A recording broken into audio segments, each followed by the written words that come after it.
episode of Welcome back to another episode of ConversingLabs podcast. My name is Paul Roberts, and I am the host. ConversingLabs is a regular podcast from the team here at ReversingLabs, where we dig into the latest developments in malware and threat analysis, as well as software supply chain risk. And I'm excited to have in the studio with me Jiwon Ma. Jiwon is a senior policy analyst at the Foundation for the Defense of Democracies, or FDD, as we'll refer to it going forward. They're a Washington-based nonprofit organization, research institute, and they're focused on policies that will strengthen U.S. national security, reduce or eliminate threats posed by adversaries and enemies of the U.S. and other free nations. And at FDD, Jiwon works as at the FDD's Center on Cyber and Technology Innovation. And she's the author of a FDD report released in April entitled Turbulence Ahead, Navigating the Challenges of Aviation Cybersecurity. And that's what we're going to dig into today. Jiwon, welcome to ConversingLabs podcast. It's great to have you here, and we're thrilled to be able to speak to you. Hi, Paul. Thank you so much for having me. I'm very excited for this conversation. I was telling my bosses that I'm happy to spread the gospel of aviation cybersecurity whenever I get a chance. So yes, thank you for having me. There's a lot of work to be done spreading that gospel, which your report gets into. So before we dive into the report, Jiwon, could you just kind of tell our listeners who might not be familiar with you a bit more about the work that you do at FDD and, kind of your background? Sure. So as senior policy analyst, I lead a lot of research on the cybersecurity landscape of the critical infrastructure. So this year, our team has been focusing on military mobility. So as a result, we're looking at the transportation sectors. So maritime, aviation, rail, trucking, and a bunch of other things, also including like lifeline sectors like water and wastewater utilities, healthcare, K through 12, and other social issues like workforce development, how to get people into government working in cybersecurity policies, just paving the path for folks who haven't had the opportunity to really get into this field. So we do a lot. We work with policymakers, a lot of practitioners.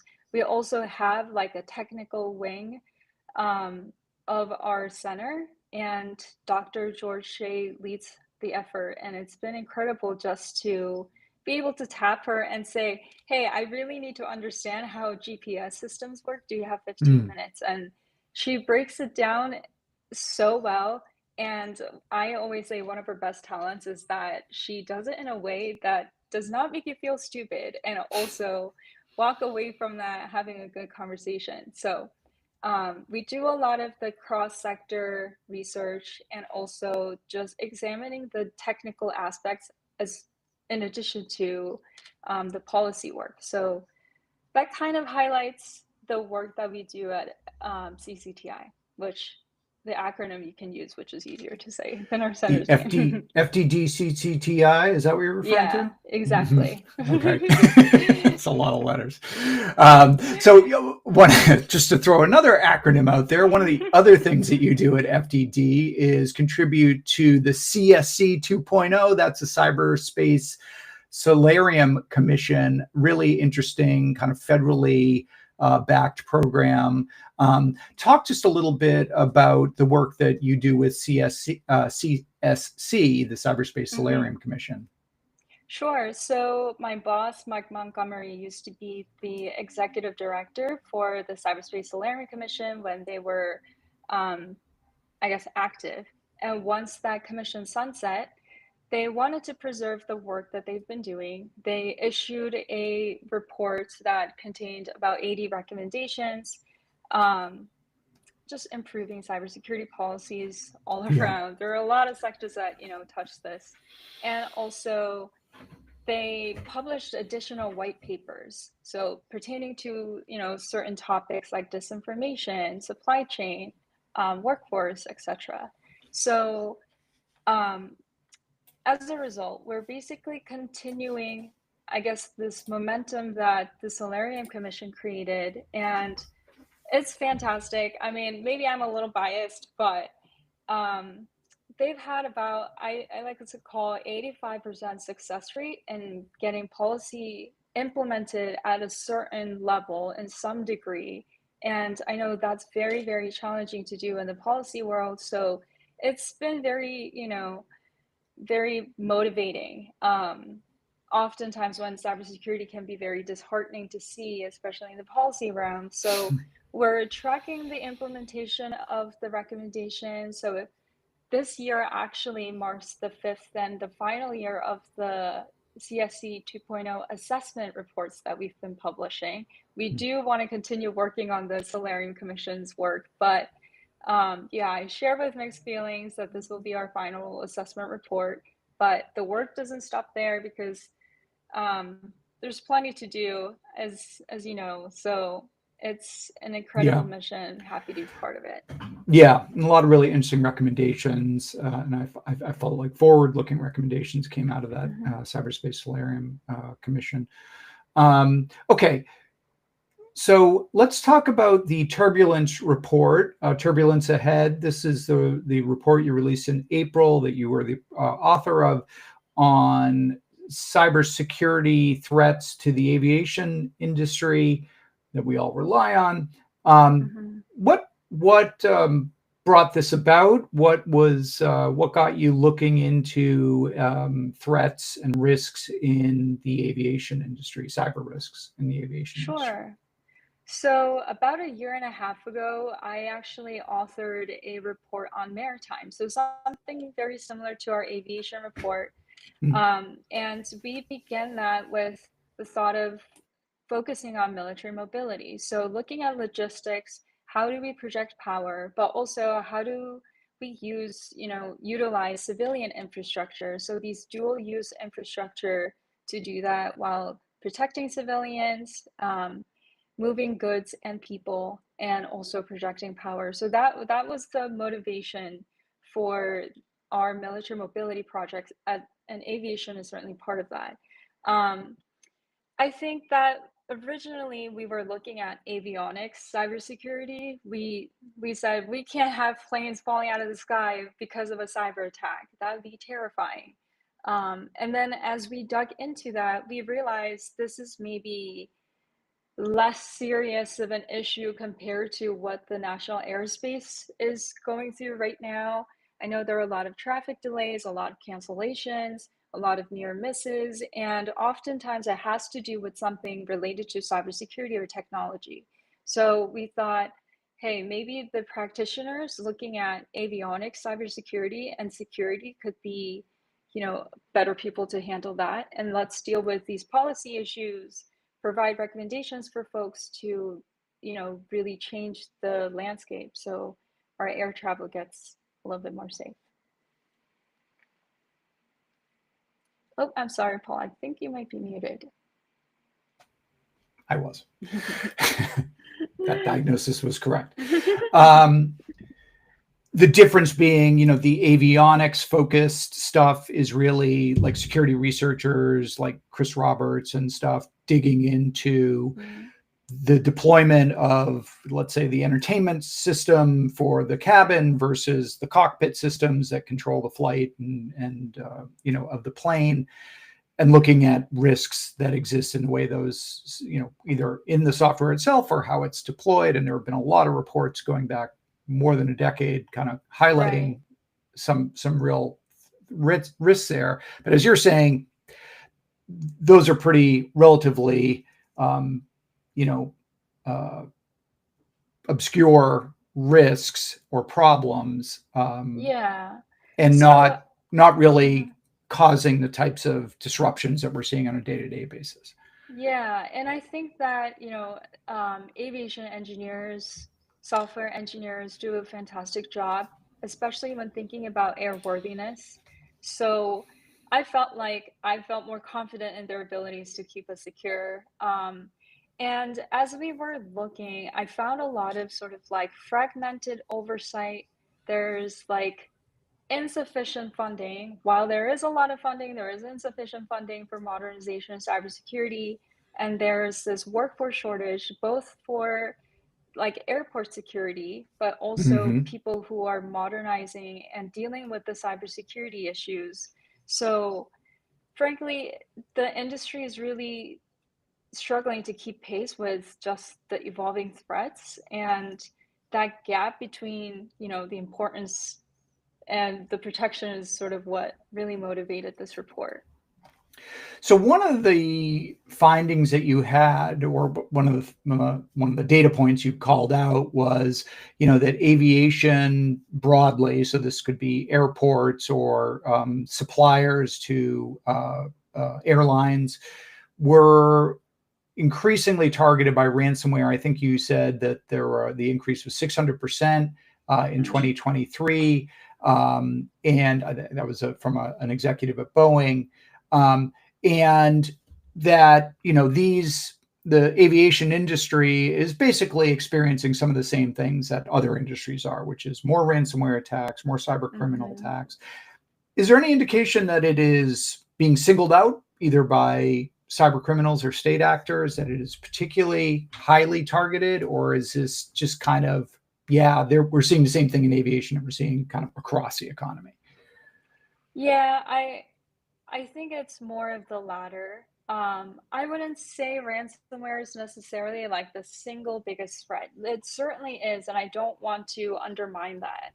Sure. I think it's more accurate to say it's most visible manifestation of like the deeper systemic risk and the Yeah. vulnerabilities that the aviation sector is facing. So the real issue is that the aviation infrastructure have just become so modernized and so digitized and interconnected without always building in the adequate security from ground up. And so ransomware exploits those underlying issues.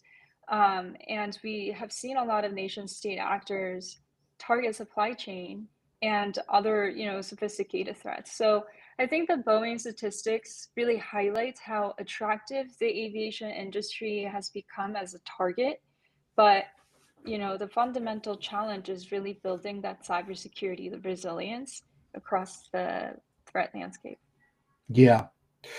And one of the things you point out, which maybe is a little bit unique to the aviation industry, is how much old infrastructure and old software they're relying on. Some of it, I think, according to your report, 60 years old, a lot of it 30 years old. And as you point out in the report, even the newer software that they're using in terms of when it was released might still have significant cybersecurity risks with it. Talk a little bit about kind of what the aviation supply chain looks like right now, at least from the research you did. Right. So I know that some things are built to last. So even if it is 60 years old, maybe if it is functioning, we don't have to change it. If it's not broken, why fix it? But these things seem to be broken, which is the big issue here, right? So I think the weakest points in the supply chain tends to be where legacy systems meet the modern connectivity requirements. So many aircraft and airport systems were just sort of designed in an era where cybersecurity wasn't a huge concern. But now that it is very interconnected to networks and internet facing systems, it Right. is a huge challenge. And now, we're seeing FAA go through the next gen program, trying to modernize its systems. So you have this challenge where software updates and patches sort of have to go through like extensive safety certification processes that delay critical security fixes. And just the way that the aviation supply chain is laid out is really based on just-in-time production. But at the same time, creating these parts take a lot of work, and there are specific engineers who are capable of doing that. And you know, if systems are 60 years old, a lot of these engineers are retiring. Yeah. So it's difficult to find the workforce to really address these issues or even to update some of the parts. Right. I think that's very challenging, but also there's another layer of like other agencies also regulate pieces of technology being used in the aviation supply chain. Like the FCC regulates a lot of or all equipment that transmits data. And those things are also embedded in part of the aviation systems. And so there is a lot of different components where we can fail, and those things are embedded into the aviation system. So I think that's the challenge of the aviation supply chain. Right. And I mean, security researchers might make the argument of like, hey, if you've got software written in COBOL back in, Mm-hmm. 1970, that's probably a harder nut to crack for a cyber actor than, Right. some web application written in the last 5 years that, Yeah. has internet connectivity. True. But as you point out, maintaining, updating not only the software but the equipment that it runs on is becoming Right. increasingly difficult because many of these components are not manufactured Mm-hmm. anymore, and the people who really Right. understand what the software does are either retired or even deceased. And so there are all kinds of Yeah. motivations to get that software replaced and updated. Yeah, there are a lot of inputs. So third-party Yeah. vendors really, are another major subset of vulnerability points. Absolutely. But as you point out in the report, the FAA's effort to program to update its technology has kind of stalled, I guess, to to use an aviation term. Can you talk to us a little bit about what you found around around that?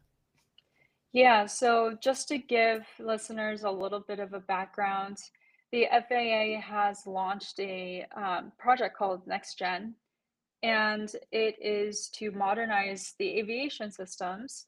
And this is a Bush era project. And so it's been what, like 5 administrations at this point, and no president have been able to solve this. So I know that oftentimes these things get politicized, but it's not a Dem or Republican issue.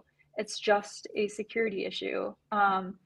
And so at this point, the FAA has been invested billions of dollars, and they're late by like years on end. They were supposed to have finished this modernization effort already, but you know, timeline keeps getting pushed down the road, and that is a big frustration on many, many levels. So I was looking at some of the data and what NextGen was promised to fix. So it's supposed to fix, on time flight disruptions, and that has to do with the national airspace systems. But when you're actually looking at the data of flights that are on time, basically that statistic remains around the same level. So that hovers around 76%. And Mm, this is even pre-COVID numbers, and it's still yeah. true today. So that's been at least 7 years in the making, and it's still not fixed. So that's very challenging. I say this very carefully because I understand doing a modernization project of this caliber is very challenging. And I mean, just updating software in your house is a lot of work. So Sure. imagine updating the entire aviation airspace systems. So I do understand the challenge. I do want to be cognizant of FAA's work. They have a lot on their hands, but yeah, it's been a big frustration for sure.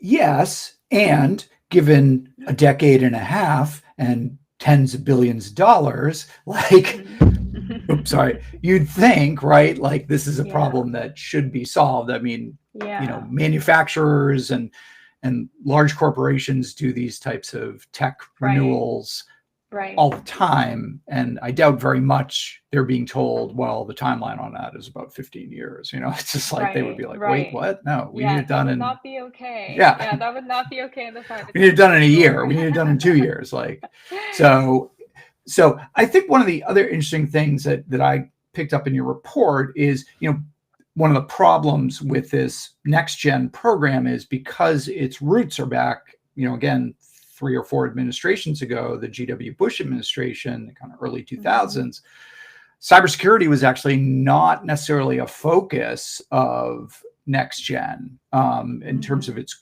was about updating technology, yes, updating capabilities, but cybersecurity was not necessarily a priority when it was initially envisioned. And so that's almost had to be kind of bolted on, as I understand it, more recently. And so what has happened with next gen in terms of its focus with regard to, is cybersecurity now a key element of this next gen program? So I can't say with confidence that cybersecurity is a key element. That is one of the recommendations that we were pushing in the report. I looked at the FAA's fiscal year budget for 2026. I did see that they included $35 million for cybersecurity enhancements on top of the cybersecurity budget that they have. While that is great, and I do appreciate that they're at least thinking about these things, I put it in the context for people that is still only 0.16% of the FAA's budget. So I don't know if they are prioritizing cybersecurity. I don't think I could say that confidently if I see those numbers. Right. And last week I was actually presenting about our report at a conference called Defend the Airport. This was hosted by the Technological Advancement Center called TAC. And there were a lot of people in the room who are the policymakers who can, sway the decision, change the game, how we deal with this. So a lot of them are aware and they are in agreement. I think there's a component where it's sort of cultural. It's difficult to change how an agency has been operating for decades on end. And it's difficult to change the line items, how they sort of sort themselves with their budget. And I say this because this is a government agency. We do have to remember that there's a lot of bureaucratic challenges for the government to really do a full re-envisioning of how they spend their money and their strategies. So I understand that people care. It's difficult to undo a lot of the bad work and also keep pushing for the good work. $35 million, I'm happy to see, but also it being less than 0.5% is also devastating to see. So I will leave you with that. The numbers with the federal budget are all so big that those percentages actually really matter. Like, oh, $35 million, that sounds like a lot. And it's like, well, look at how much you're spending on other stuff, right? And where that, kind of falls into their, expenses. And generally it's very small. So one of the things that you highlight in the Turbulence Ahead report that you released in April, Jiwon, is attacks that have either targeted attacks or inadvertent disruptions that have resulted in, delays, flight delays, and disruptions to the aviation system. You called out one, which was an attack on Jeppesen, which is a Boeing subsidiary that does flight navigation and operation planning tools. So that was a target of a ransomware attack, that organization. And then, of course, there was the attack that we all know about with, not the attack, the disruption we all know about resulting from the CrowdStrike endpoint detection security update that was flawed and caused all these Windows systems to just crash and had huge impact on certain airlines, particularly Delta, and resulted in thousands of flight delays and cancellations and things like that. What is, talk just a little bit about what you learned about how the aviation industry is managing what we call third-party risk management, TPRM. Is this, because obviously their supply chain is incredibly diverse. Is this something that there's a lot of attention to within, the aviation industry, or not so much? I think there is a lot of attention to it for sure, but I think oftentimes we don't see the results because we see failures like that resulted from the CrowdStrike incident. So Hmm. that I think the CrowdStrike incident was sort of like the perfect example of how just one single point of failure in this software supply chain just can cascade through the entire aviation ecosystem.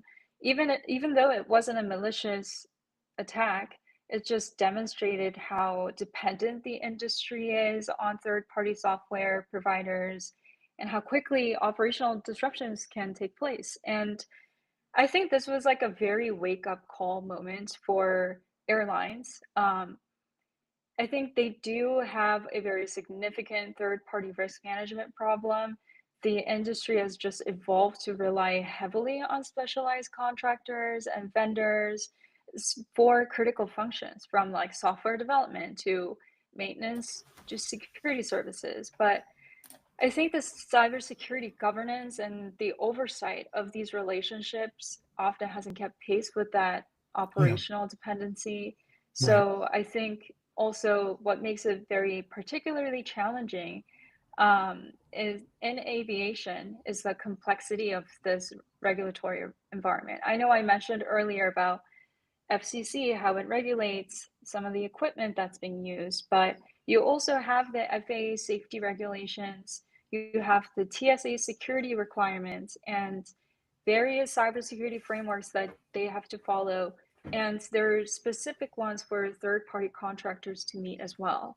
So while you think the security layers are there, they don't often always like align seamlessly when it comes to third-party risk management. So I think a vendor might meet aviation safety standards but have significant cybersecurity gaps, or vice Right. versa. Right. So I think that's a really big challenge. I think the attack vectors we've seen increase basically target these third-party relationships because adversaries recognize that they can often just be easier entry points than going directly after primary aviation companies like Delta, right? Hmm. So when you compromise a vendor that has access to multiple airlines or airports, you can potentially just impact this entire ecosystem much larger than you would have if you just targeted one company. I mean, we saw that with the hack of SolarWinds back in Right. 2020, right? Tech supplier to both, high security government agencies, Fortune 50 Mm-hmm. firms, and, thousands of other organizations. This is a Russian state actor. We've seen, as your report points out, state actors target specific facilities, airports, and so on. Do we have any sense whether there's an interest in sort of SolarWinds type campaign, but targeting a supplier for the aviation industry? Because as you point out, that could be a very powerful tool in the tool belt of a state actor if they wanted to, cause disruption in the event of a conflict or a pending conflict. Right. I'm not aware of a very aviation specific one. I know that there have been issues with Bull Typhoon and Sol Hmm. Typhoon and the telecommunication networks, the transportation systems. And so I don't know if it is just aviation specific. I think that adversaries are really just prepositioning themselves so Yes. they can exploit these vulnerabilities at the time of their choosing. And I think that aviation sector is not, immune to those things. And I also think that the CrowdStrike incident, even though it wasn't a cybersecurity incident, really just highlights how little visibility these companies have into their like software dependencies. So even though many of these organizations were affected, I don't know if they realize how dependent they were on CrowdStrike until the outage really hit. Right. So I think that idea can apply to aviation cybersecurity as well. So if they don't have, accounting for the vulnerabilities that they have, the risks that they're facing, it's difficult to know how to protect themselves from cyber threats that they have no idea which ones are going to hit them. So right. And of course, the prevailing logic for the last 25, 30 years has been, you want to get those patches out and applied as quickly as you can. You don't want to hesitate because, attackers could, target vulnerabilities that those patches address. The SolarWinds or the 3CX incidents kind of put an asterisk on that and say, well, yeah, but you should also be checking those for updates for security risks that might lurk inside them, right?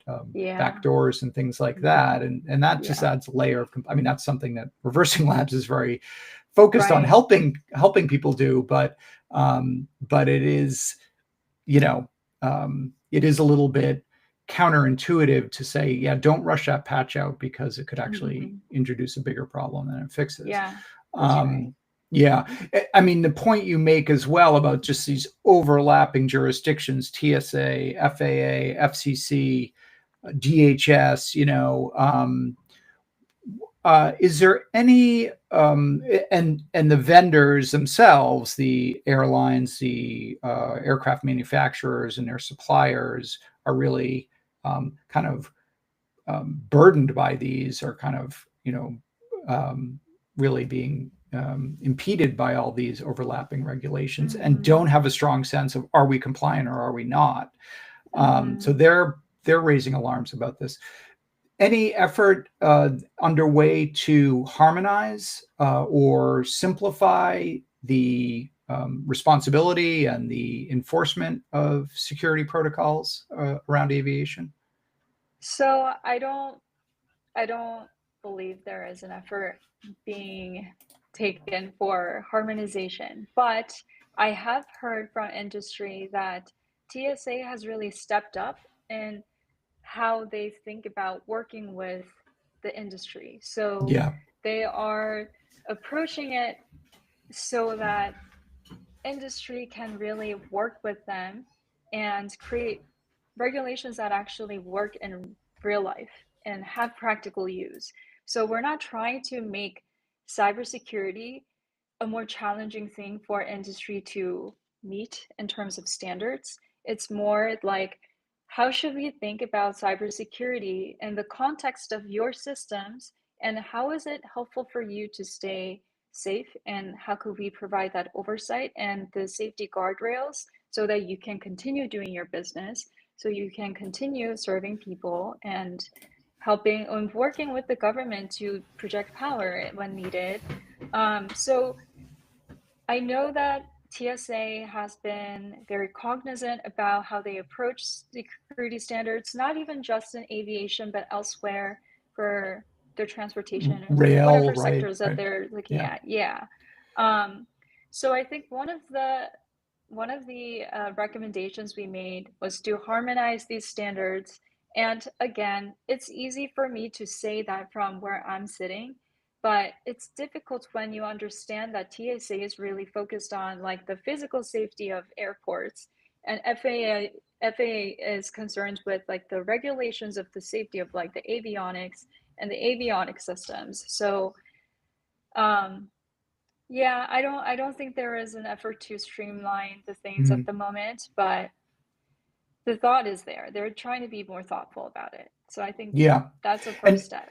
And you call out in the report that your recommendation is that the TSA should work closely with the FAA and CISA on some kind of comprehensive cybersecurity vulnerability and risk assessments on, for example, high value and high risk airports. So there are there are many thousands of airports across the country, but there are a much smaller number are kind of critical to our national infrastructure. What could you just talk a little bit about the kind of the vision that you have on what might be an effective way for those three agencies to work together on this fairly concrete, fairly focused problem? Like, can we really just get these airports? Sorry, 1 second. Okay. She'll be right back.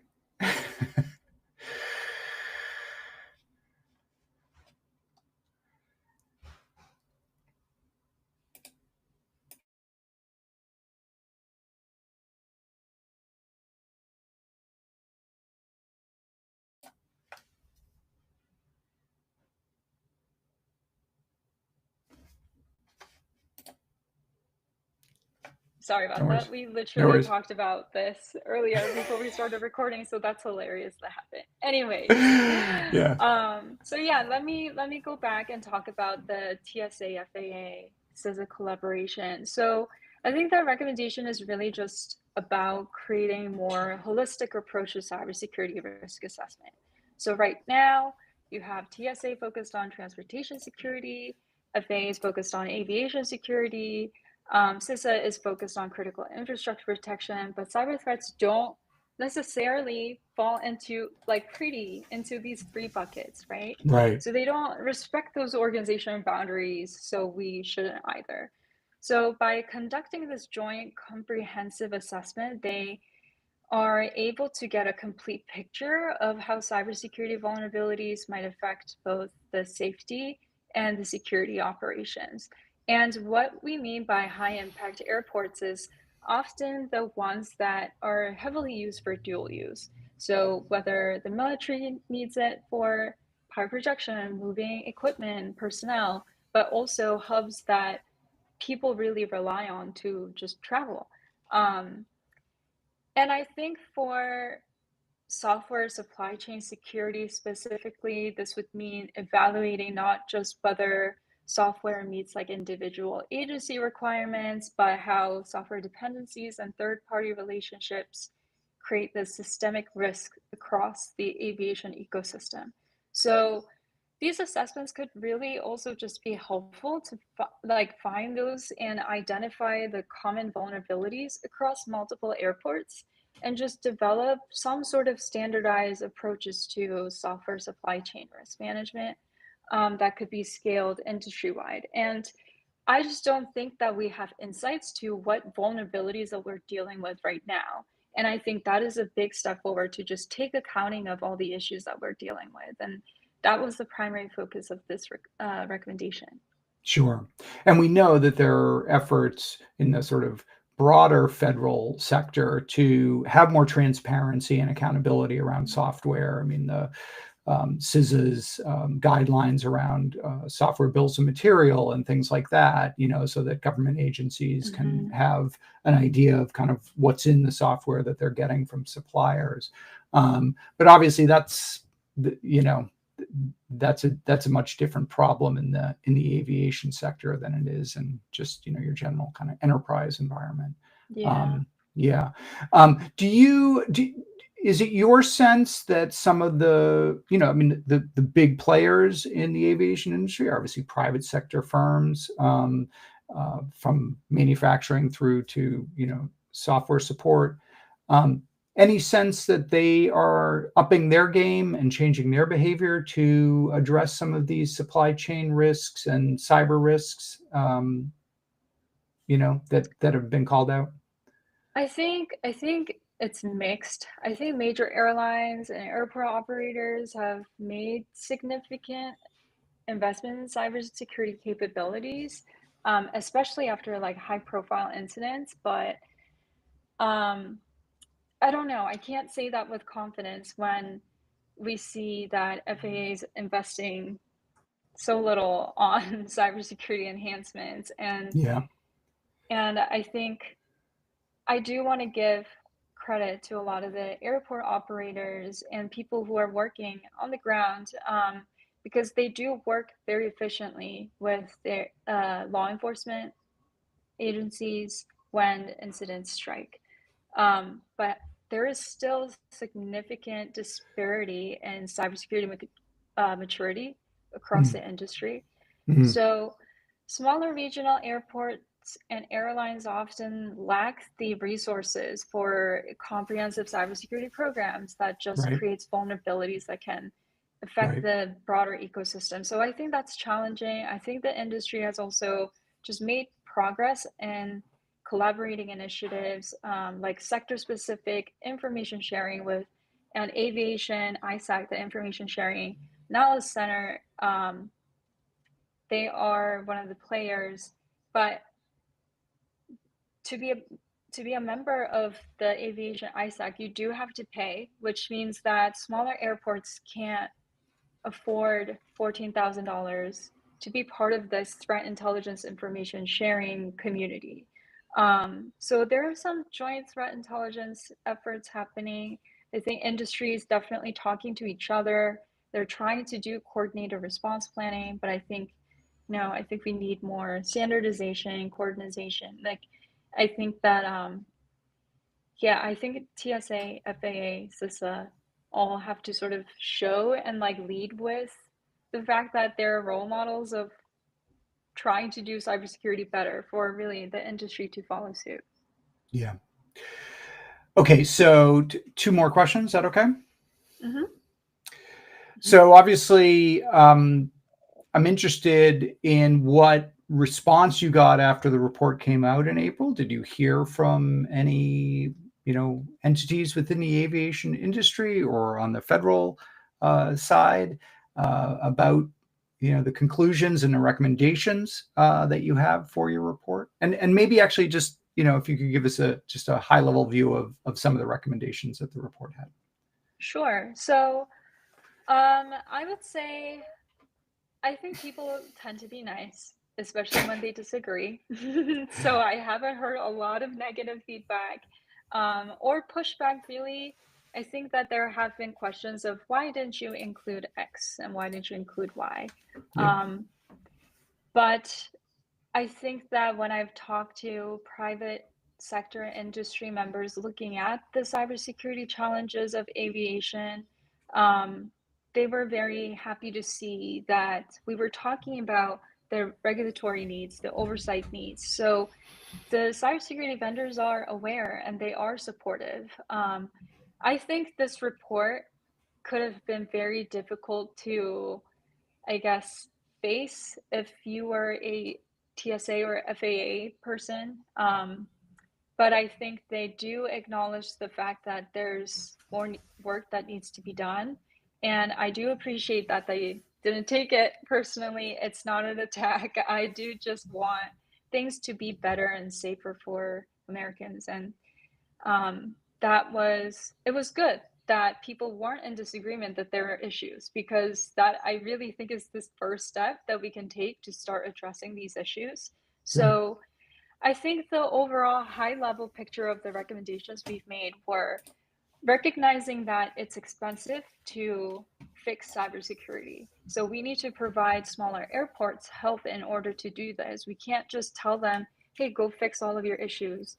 And they're like, well, we're trying to, but we just don't have the money to. And then we have to recognize that that is a challenge. This is what we also, Wendy Mather called the security poverty line, right? Yeah, That exactly. cybersecurity is a function of wealth for many Right. companies, right? It really is. And I also think another like general high level analysis of like our recommendations is that agencies have to work with each other. It's Yeah. difficult to take the lead when there are three different groups involved in managing one sector. And I think that it's one of those issues where you have a group project that you have to do and one person gets stuck with doing all the things when everyone should really be participating and sharing the burden, and that can be challenging, and at a certain point you get exasperated, you get burnt out, and you just kind of operate with what the status quo has always been. So we're trying to push that. We're trying to kind of reinvigorate the sector to care about cybersecurity and that they're really leaders in this field and they could make change. Like, even though next gen hasn't seen a lot of success, it doesn't mean that it just needs to fail. It just, maybe we could ditch it. I don't know. Maybe that's a hot take, but I think if we think about cybersecurity investments the way that private sector is thinking about for government agencies, it's okay if we fail. Like, we can cut those things out and it's not starting from scratch. We've had a lot of lessons learned. We know where to invest money into things to make it better. and how to restructure these things. There's a lot of historical knowledge that the government agencies have gained out of this, the private sector, third-party companies, and also airline companies, airports, they've learned a lot. And when I speak to industry folks, I learn so much from them every single conversation. So I know that the information is there. I know that the passion is there. So we are really just nudging the industry to work together, listen to the private sector. This is not about making it difficult for them to implement cybersecurity requirements, but just really to create a safer ecosystem. So that is my hopeful and optimistic vision for these recommendations. So hopefully people are more willing to, speak to one another, work with each other, use each other's expertise, and not take it as encroaching boundaries of certain organizations. So that was the dream there. Final question. Obviously, we're a lot of changes in leadership and policy and focus. Do we get a sense with the new administration and new Congress that this issue around cybersecurity in the aviation industry is a priority, and anything bubbling up on Capitol Hill or elsewhere that might move the needle on this? Yeah, so I know that ears perk up when we talk about transportation. So I know people care. Congressional members are aware. I do anticipate there being more transportation-focused provisions in the National Defense, the NDAA Authorization Act. And I think that TSA will sort of re-envision the way that they approach cybersecurity requirements, especially just on trend with how they have been improving the way that they approach working with the private sector, especially under David Pekoski. He was the previous TSA administrator. And I think their challenges still remain. I do hear Secretary Duffy talking about how the aviation system is safe, and then there are a lot of redundancies in place to keep this critical infrastructure going strong. But I do want to challenge him on that notion when there are a lot of legacy systems that are still not modernized. They don't have the cybersecurity enhancements that they need. It's difficult to really say that there are redundancies. Like, redundancies can't be paper and pencil, right? It has to be systems that air traffic controllers can really work with and sort of support their work, not necessarily have the controllers hold up the infrastructure, because that's essentially what they're doing. So I really hope that this, issue gains more traction. And I hope that congressional members are listening. I know a lot of them do care. I just want them to follow through with how much they care to actually make some policy changes. So I'm going to try to stay optimistic, just like I was in my report. So yeah, I think I am hopeful, but we shall see. Jiwon, is there anything I didn't ask you that you want to say before we break? No, I think these questions are great. I really enjoyed this conversation, and sorry about the little mishap there. Don't worry, Jiwon. This is the way it goes. We've all been there, believe me. Jiwon Ma, you're a senior policy analyst at the Foundation for Defense of Democracies. Thank you so much for joining us on ConversingLabs podcast to talk about your report, Turbulence Ahead, and we'll provide a link to that in the post when we post this podcast online. And thank you for all the work you're doing. It's really important. Thank you so much. Yeah, and really enjoyed reading the report, and hopefully something positive will come out of it. Yeah, I am hopeful. Thank you so much, Paul. This was great. Thank you, and we'll have you back. Okay, thanks. And thanks everyone for joining us again on this episode of the ConversingLabs podcast. Stay tuned. We've got more ConversingLabs podcasts coming up in the weeks ahead, and some more great people to be talking to. And stay tuned for our next episode. All right, bye-bye.